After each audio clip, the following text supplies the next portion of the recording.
So no sooner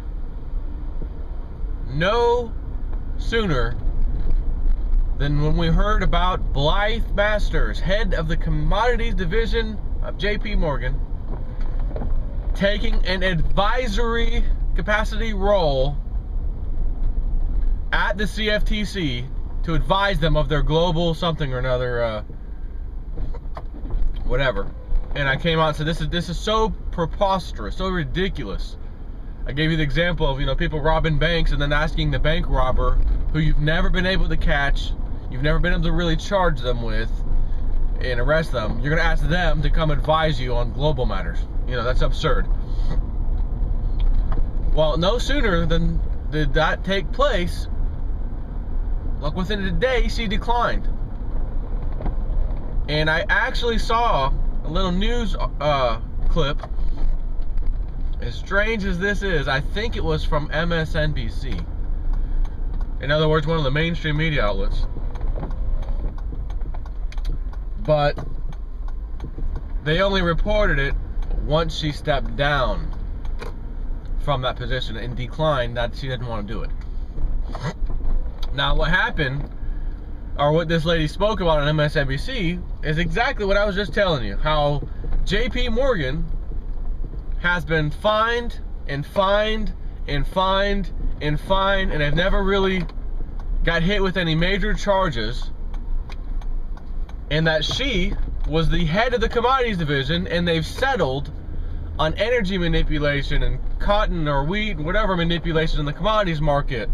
And she rounded off a few of the things that JP Morgan has been charged with as far as commodities manipulation or fraud, that they've just simply settled out of court, whatever, out of harm's way, so to speak, with the CFTC.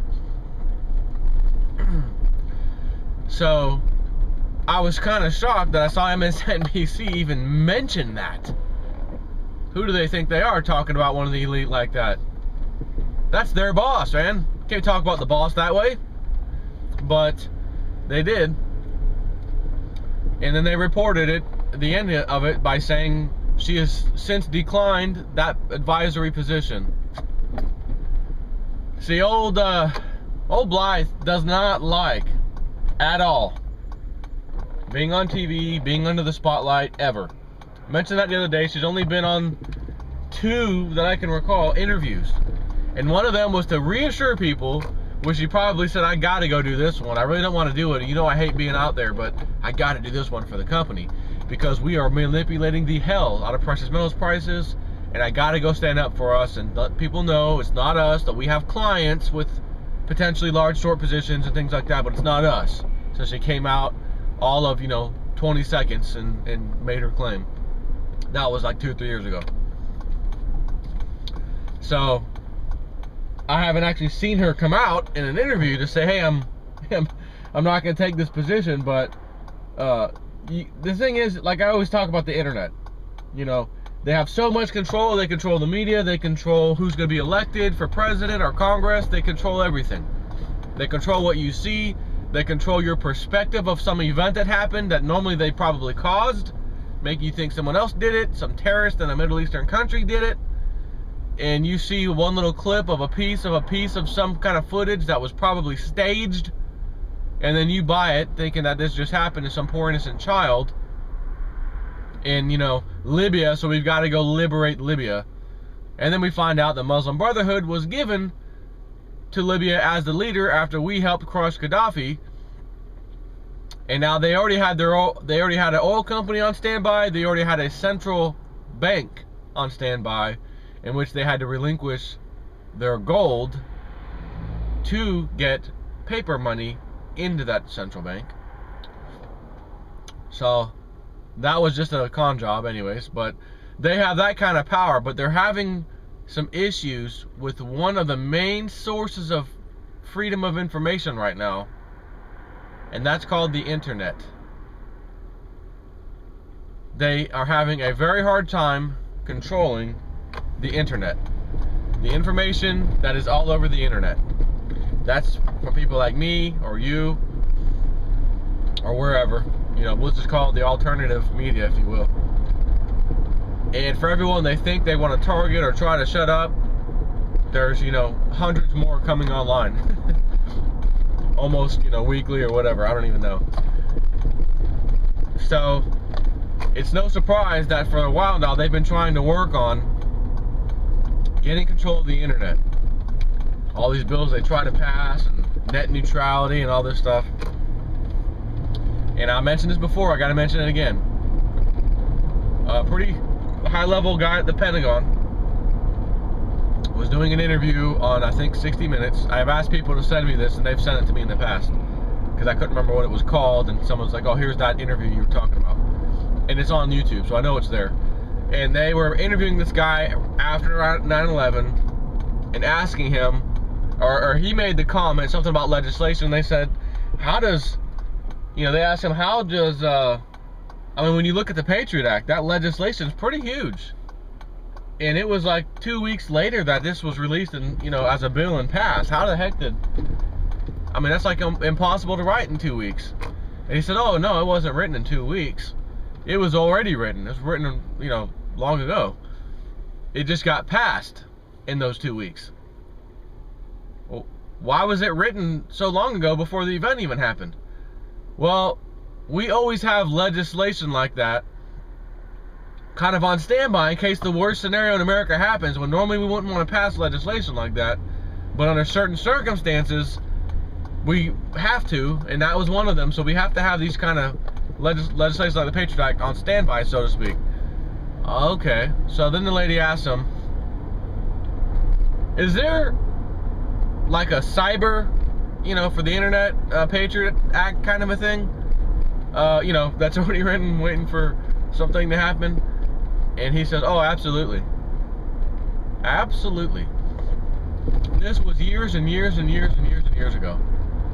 So all we're waiting for now is for the government to get to in their heads that, you know, the internet's really harming us, what we're trying to do. They're exposing everything we're doing. They're able to talk to each other, and we've got to have way more control over this. Let's go with the inside job of whatever happens. And then the internet starts going down, or they have to pass this legislation where they can target everybody like they already do somewhat with the NSA. So you open your mouth on Facebook, you get paid a little visit. You get paid a little visit by the FBI or whoever, like that kid, what was his name? Brandon, can't think of his last name. Brandon something. It was in a private chat room with his brothers and sisters playing a game on Facebook and talking about their displeasure with the government, the way it's functioning, how they thought 9/11 was an inside job and that the government did it. No threats were made, nothing like that. And again, private chat room. But they were using it on Facebook. And Facebook automatically, somehow, sent it to the FBI, who then went and paid this guy a visit, brought him to a mental institution against his will, tried to charge him with some things, some crimes. A judge, a few days later, asked where I guess there's some kind of signature that has to be granted or something in order for them to even come to your house and take you, or where the probable cause was, I guess. I can't remember right now. And when they realized the FBI and them didn't have it, they had no proper signature on whatever warrant or whatever it was that they brought, immediately released this kid right now. So they went, you know, brought it to the facility and showed them, and judge said release this guy, you know, our brother, whatever, he was released. That is called detain and release tactic. That's what Nazi type governments, dictator type governments, tyrannical governments do. And as I've mentioned also before, the 10 Steps to Dictatorship by Naomi Wolf. You need to go check that out if you have not yet. Just search for it on the internet. There's videos, and there's also a site that lists them. That's not, I don't think it's as elaborate as her video, but lists them shortly, you know, short sentences of the 10 things to look for to see if your country is in the process or is full-flown in dictatorship mode based on those 10 steps.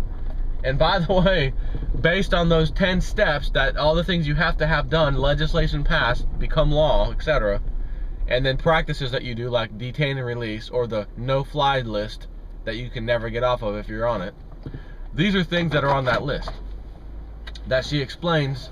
Every would-be dictator has those 10 guidelines, if you will, from the past 100, 150 years. So all we have to do is look back at other dictators, see what they've done, and they've followed these same exact 10 steps, and then ask ourselves, has our country followed those 10 steps? And if so, when?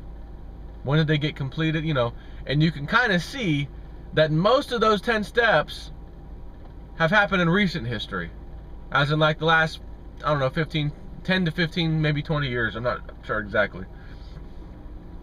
But we haven't really implemented them too much. Just a little, someone you may not have heard about, a little detain and release. Detain and release. Up, no fly zone for you. Okay, you're off the list. Up, you talked about the president, you're back on the list. Okay, I'm on the list. How do I get off the list? We don't know, sir. Our database connects somewhere. We're not even sure where. It just checks. Okay, well, who does it check?